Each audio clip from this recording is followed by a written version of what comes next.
Meledak.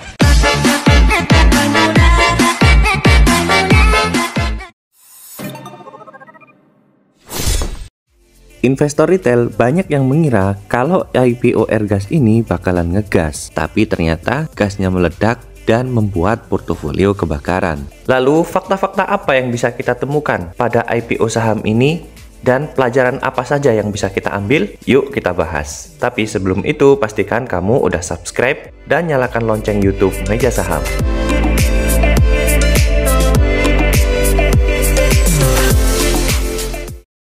PT Kian Santang Mulia Tama Tbk dengan kode ticker Airgas resmi listing di Bursa Efek Indonesia pada tanggal 8 November 2023 dengan nominal Rp40 dan harga saat IPO Rp120 dan jumlah saham yang diterbitkan sebanyak 334,2 juta saham dengan target pendanaan sebesar Rp40 miliar. Dan yang menjadi underwriternya adalah PT Erdika Elite Sekuritas dengan kode broker AO. Airgas masuk ke dalam papan pengembangan ya teman-teman atau development board dengan sektor energi dan bidang industrinya oil, gas and coal equipment, dan service. Komposisi pemegang saham Airgas per 8 November 2023 di sini bisa kita lihat yang terbesar adalah masyarakat ya teman-teman dengan komposisi sebesar 22,9%. Kemudian untuk komposisi terbesar kedua adalah Bapak Agus Salim sebesar 17,34%. Lalu untuk pengendalinya ada Edi Nurhamid Amin sebesar 14,46% dan PT Kian Megah Investama sebesar 9,64%. Dengan kondisi komposisi pemegang saham seperti ini, artinya saham ini banyak sekali di masyarakat ya teman-teman. Dan biasanya kalau komposisi saham banyak beredar di masyarakat, pergerakan saham kurang menarik. PER Airgas sebesar 2,46 kali, sedangkan PBV-nya 3,58 kali. Bagi kamu yang penasaran dengan harga wajar saham ini, harga wajarnya itu ternyata cuma Rp27,38 ya teman-teman. Jadi dengan harga saat ini Rp98, itu masih tetap berkali-kali lipat lebih mahal. Dan biasanya untuk saham yang harganya terlalu mahal seperti ini kurang menarik di mata para investor. Saat IPO, harga saham Airgas pernah dibawa naik sampai ke harga Rp130-an sebelum akhirnya pada hari Jumat kemarin diparkir di harga Rp98.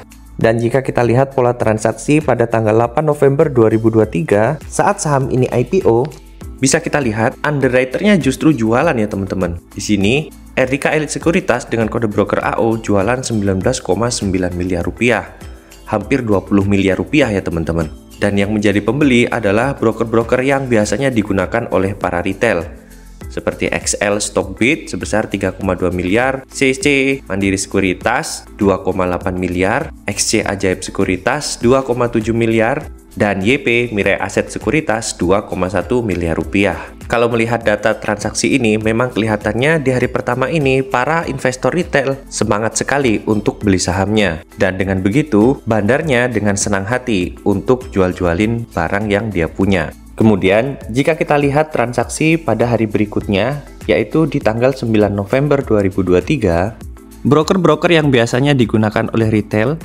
seperti XC Ajaib Sekuritas dan juga XL Stockbit Sekuritas mulai jualan, tapi di sini jual rugi ya teman-teman. Karena kalau kita lihat di tanggal 8 November 2023, harga rata-rata XL dan juga XC ini 130 ya teman-teman. Sedangkan di sini harga rata-ratanya cuma Rp105. Jika dipersentasekan dari harga rata-rata 130 dan jual rugi di 105, boncosnya itu sekitar 20-an% ya teman-teman. Artinya orang-orang yang beli di harga 130 dan berharap harga sahamnya bisa seperti brand, tapi ternyata jual rugi di 105, yang ada bukannya untung ya teman-teman, tapi malah buntung.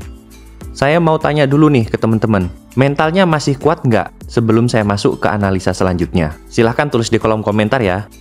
Jika kita lihat pola transaksi pada tanggal 10 November 2023, yang menjadi top net seller masih broker-broker retail ya teman-teman, seperti YP, XL, dan juga XC di bagian paling bawah. Di hari ketiga ini, para retail jualan jauh lebih rugi lagi. Jika yang masih hold dari harga 130-an dan jual di harga 99-an rupiah, kerugian yang dialami sekitar 24% ya teman-teman. Dan itu kerugian yang sangat dalam. Seperti yang pernah saya bahas di video-video saya sebelumnya, Semakin dalam loss yang dihadapi oleh teman-teman, maka akan semakin sulit portofolio untuk dibalikan. Dan disitulah pentingnya kita punya yang namanya money management.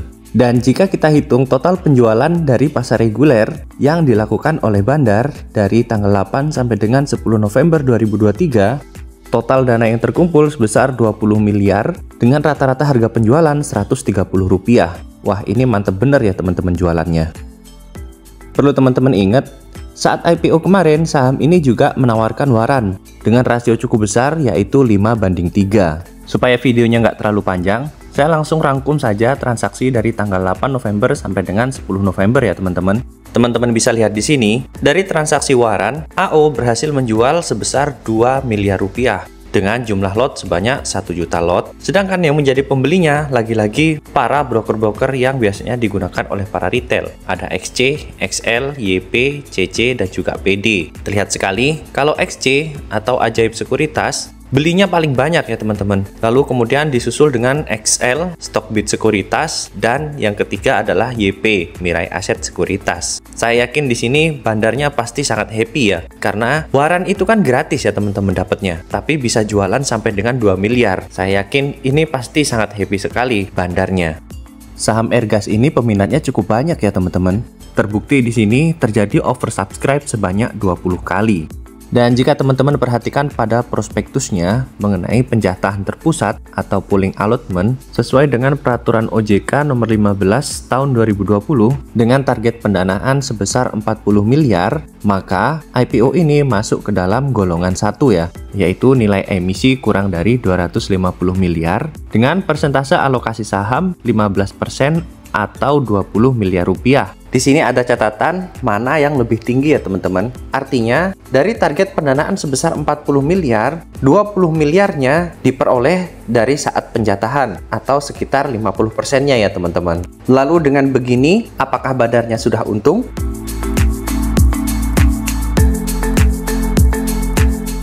Target dana terkumpul pada IPO ini adalah 40 miliar rupiah ya teman-teman. Dan total dana yang berhasil dikumpulkan oleh Bandar dari saat penjatahan, lalu penjualan saham di pasar reguler, serta penjualan waran, totalnya sebesar 42 miliar rupiah. Artinya dari target dana terkumpul sebesar 40 miliar, udah terdapat kelebihan sebesar 2 miliar. Dan inilah yang menjadi keuntungan Bandar. Dan jika dipersentasekan, dana yang terkumpul sebesar 105% dengan selisih 5%. Artinya, Bandarnya ini udah untung sekitar 5%-an ya teman-teman. Makanya nggak heran, di tanggal 10 kemarin, Bandarnya terus jualan. Karena, kalaupun nanti saham yang tersisa dijual sampai harga Rp50 pun, Bandarnya ini udah tetap untung ya teman-teman. Apalagi kalau ada retail yang mau narik ke atas, pasti Bandarnya akan sangat seneng.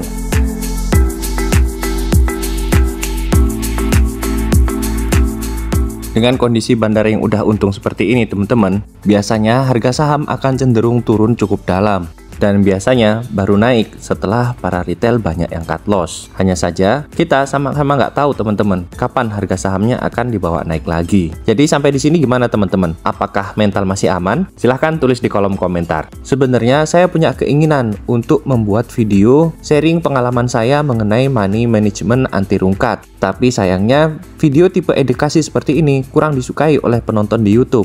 Kebanyakan video yang disukai adalah video-video yang membahas cuan ataupun pamer cuan. Tapi kalau teman-teman penonton di channel YouTube Meja Saham suka dengan video seperti ini, silahkan tulis di kolom komentar ya. Insya Allah di lain waktu saya akan buatkan videonya. Dan bagi kamu yang suka mengikuti info terkini mengenai saham dan juga pembahasan IPO maupun pasca IPO yang menarik, yuk subscribe dulu YouTube Meja Saham.